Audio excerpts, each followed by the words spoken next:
भी आए, डाकुआ से हमने मुसीबत निकाली, पाकिस्तान वाले से ही मुसीबत निकाली, लेकिन हमारी धरती छोड़ के हम कहीं नहीं गए। और अब भी सेब रहती है, वो हेल्प करती है बेचारी। वो कोई तकलीफ नहीं देती, कोई प्यासा आता है उनको पानी पिलाती है। ये मेरे खुद खाया हुआ है। अच्छा। हमारे को वो पिताजी बैलों के पीछे हल बोआ था, दिन भर में कोई थोड़ा घना ही बेता, भूख लग जाती तो अब रोटी मार ले ही नहीं, देखते रहते 2 बज जाती, भूख मरते, तो वो पिताजी लीला लीला घास ले आते कि बेटा ये खाओ। फिल्मदीन बोल रहा हूँ हाजी गुलाम रसूल की ढाणी से, और ये लोग आए हैं, इनको समस्या सुना रहे हैं कि हम जहाँ आके यहाँ बसे, जब तो बुरा हालत था, ये हमने बॉर्डर रुकाड़ा, इस धरती को रुकाड़ी, हाल तक यहाँ ही बैठे, छोड़ नहीं रहे, हम परेशानी झेल रहे हैं। पहले तो बुरे हाल थे। कौन से सन में? देख लो, मैं अब 50-60 साल का हुआ, 16 साल से शुरुआत करता हूँ। जब 16 साल शुरुआत हुई, जब तो बरसात का पानी पीते, खारा पानी पीते, उस हिसाब से रहते, कोई साधन नहीं था, नाचना पैदल जाते, मथे पे दाने लेके आते। अब कुछ सुधार है, रोडें भी आई है, पानी भी आया है, सब कुछ है, फिर भी कमी है। फिर पीछे के गाँव जहाँ मुंड में पोखरन है, नाचना, वहाँ चमन हो रहे, इधर कमा पेशी है। शुक्रिया है, कुल मिला ठीक है।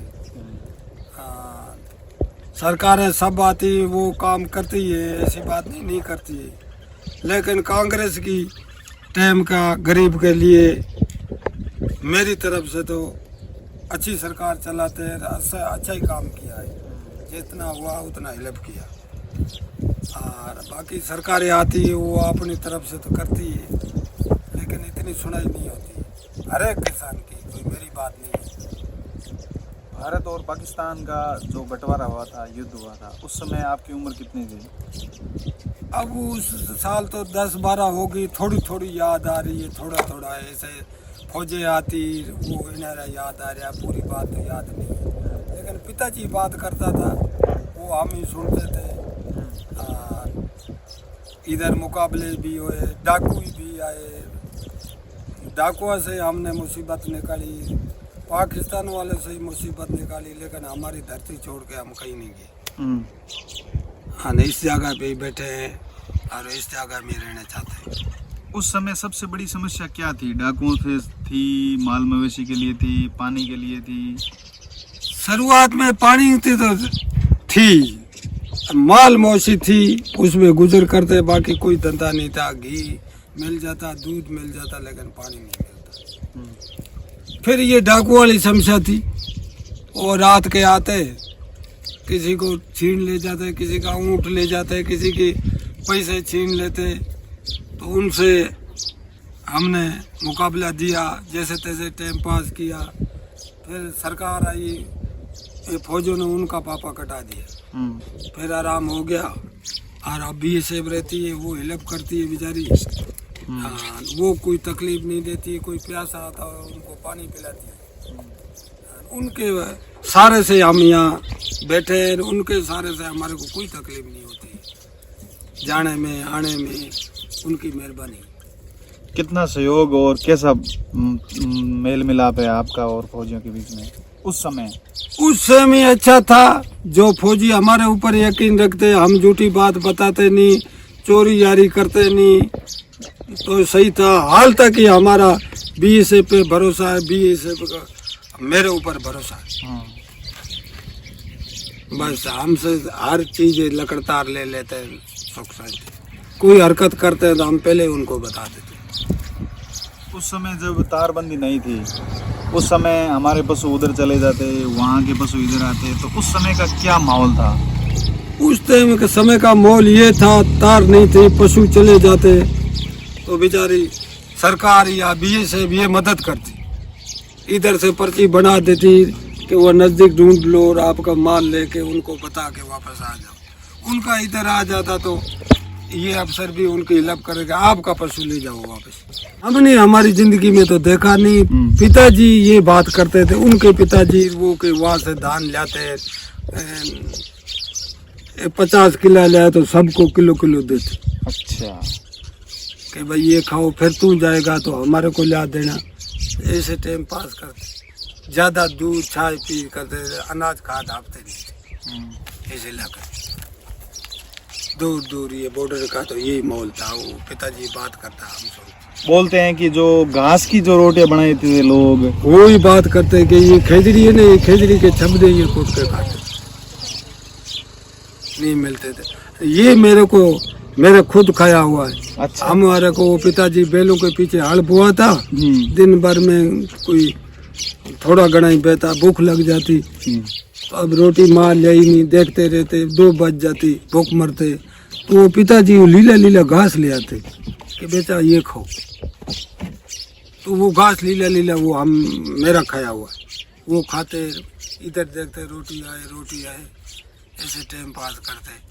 फिर वो माँ आती, मैंने कहा तू लेट आई, हम भूख मर गई।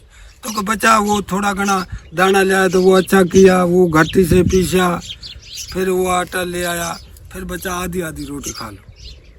ज़्यादा छाछ दूध डालती और घी डालती, लेकिन रोटी कम ही देती। ये तो मेरा खुद का देखा हुआ है। जब भारत पाकिस्तान का बंटवारा हुआ था खान साहब, तो कुछ परिवार हमारे हिंदू परिवार, मुस्लिम परिवार, भील परिवार, मतलब सारे परिवार कुछ तो उधर रह गए थे, कुछ इधर रह गए थे जी। फिर वो भैरव सिंह जी ने तारबंदी करवा दी। जी। तो फिर कनेक्शन कभी हुआ, जैसे आपकी सगी बहन वहाँ रह गई, आपका बेटा वहाँ रह गया, तो आए थे या वहीं रह गए? उनका कोई कैसे बातचीत होती थी, कैसे रिश्तेदारी होती थी, वो कैसा माहौल होता था तब? जी, पहले तो वो उधर आप खुशी से रह गए, उधर रह गए।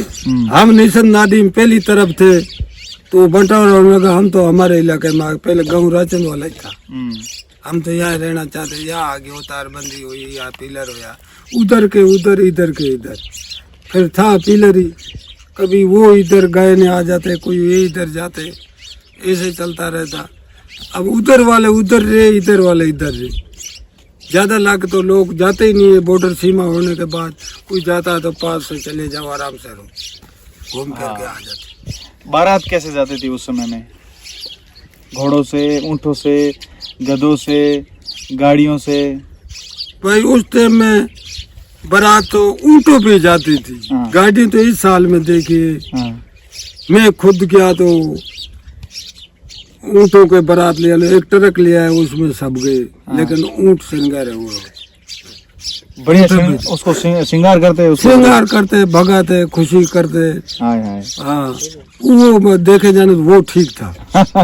बीच में आराम रह जाते, रोटियां बाटियां ही करते, खाना ही करते। कहते हैं कि बारात जब जाती थी तो डाकुओं से बचने के लिए सब लोग है ना पूरे एकदम मजबूत जवान बाराती साथ में जाते थे। जो सामान गहना होता था बींदनी का, और मतलब जो दाइजा या और कोई लेन देन, उसके लिए प्रॉपर मतलब एकदम तरीके से जाते सोचे तो होके जाते। हाँ। किसी को पता नहीं लगे हाँ। कि ये वो है, डाकू कहीं बीच में ना आए, खोस ना ले।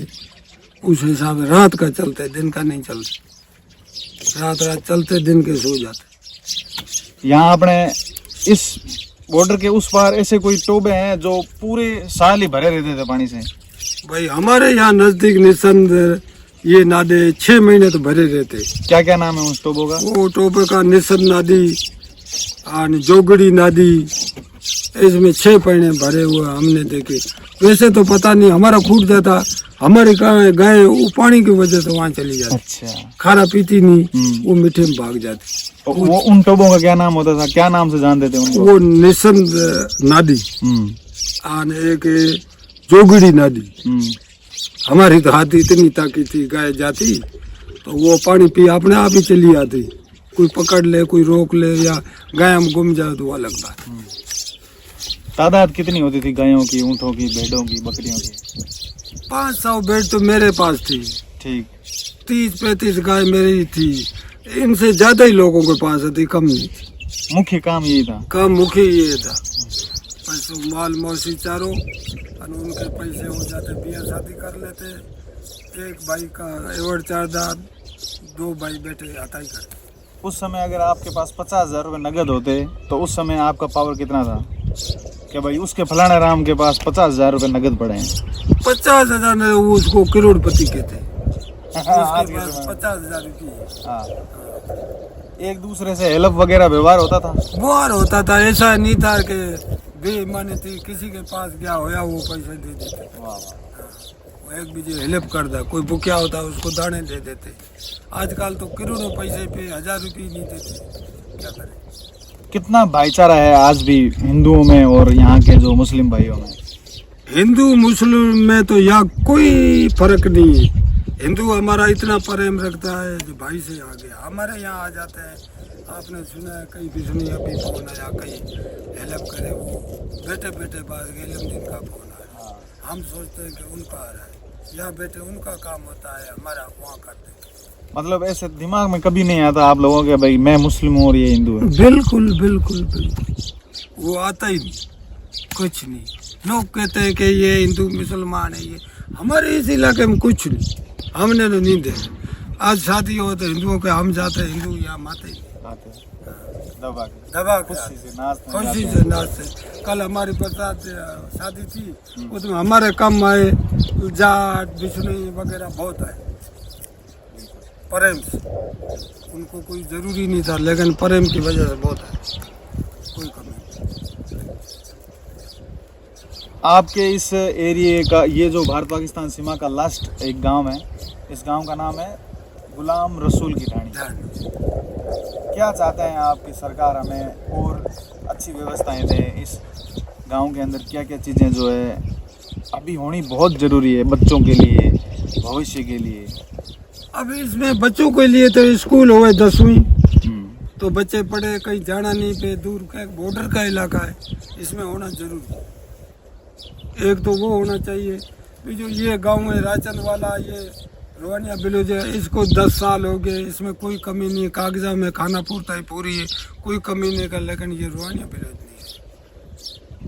अब ये रोहनिया विलेज हो जाए, पंचायतें हो रही है, जिले हो रहे हैं, लेकिन ये कई आबादी ऐसे पड़ी है, तो रोहनिया विलेज नहीं सरकार का, ये रोहनिया विलेज होना जरूरी है। ये बॉर्डर के पास पास में छोटे छोटे गाँवों के 5-10 गाँवों के नाम बताओ आप। ओली तरफ, पहली तरफ, अपने इस साइड में? इस साइड में ये साहब गजे वाला है, नौरंग वाला है, रायचंद वाला है, आरसी वाला पोस्ट है, काले वाला पोस्ट है, मालासर है, रायचंद वाला है, भारे वाला है, बाड़ा है। और उस साइड में कोई एक आधे गांव जहां अपने पशु उधर यहाँ नजदीक तो यहाँ एक 12 कोस तो बिजनोट है, उसका नाम हमने सुना है। बाकी नाडिया का नाम है, जोगड़ी,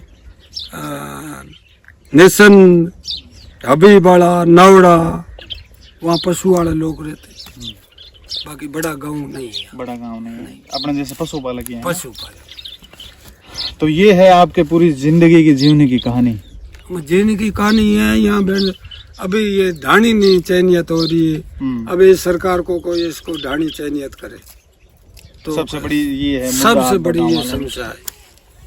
तो उस हिसाब से हमारे यहाँ कोई बजट मिलता ना, हमारा कोई सुनाई करता, पूरा अलग थलग है, अलग हो गया। अब कोई बजट आता है तो राशन वाला दूर रह गया, उन रुपये मिलता है, हमारे आप पूरे वंचित हो। वंचित। और कितने वोट हैं आपके यहाँ पे? हमारे यहाँ हाजी की ढाणी के 70-80 वोट है।